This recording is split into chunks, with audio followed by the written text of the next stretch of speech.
mga araw na iyon, ang lupa ay magluluwal nang nasa kanyang sinapupunan, at ang impyerno ay magluluwal nang tinanggap nito, at ang kapahamakan ay magbabalik ng kanyang utang. Kanyang pipili ng matuwid at banal mula sa kanila, sapagkat ang araw ng kanilang kaligtasan ay nalalapit na.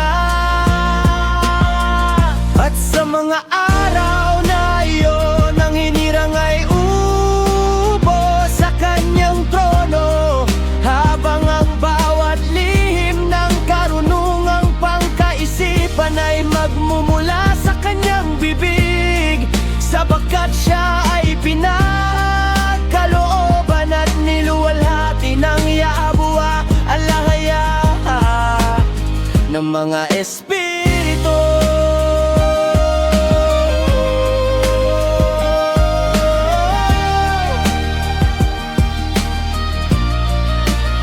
Sa mga araw na iyon, ang mga bundok ay lulukso tulad ng mga tupa, at ang mga burol ay lulukso tulad ng mga batang tupa na busog sa gatas, at ang lahat ng matuwid ay magiging mga anghel sa langit.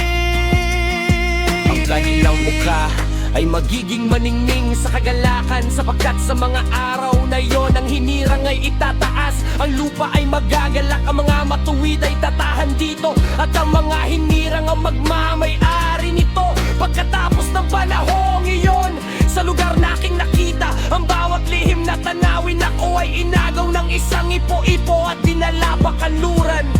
Doon ay nakita ng aking mga mata ang mga lihim ng wangit at ang lahat ng umiiral sa lupa. Isang bundok na bakal, isang bundok na tanso, isang bundok na pilak, isang bundok na ginto, isang bundok na natutunaw na metal, at isang bundok na tingga.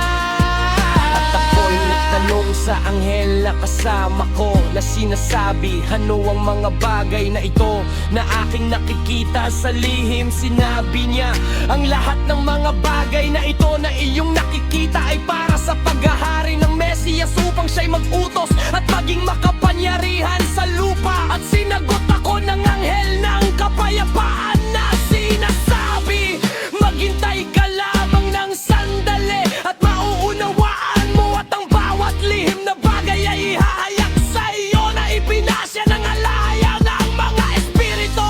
Ang mga bundok na iyong nakita, ang bundok na bakal, ang bundok na tanso, ang bundok na pilak, ang bundok na ginto, ang bundok na natutunaw na metal, at ang bundok na tingga.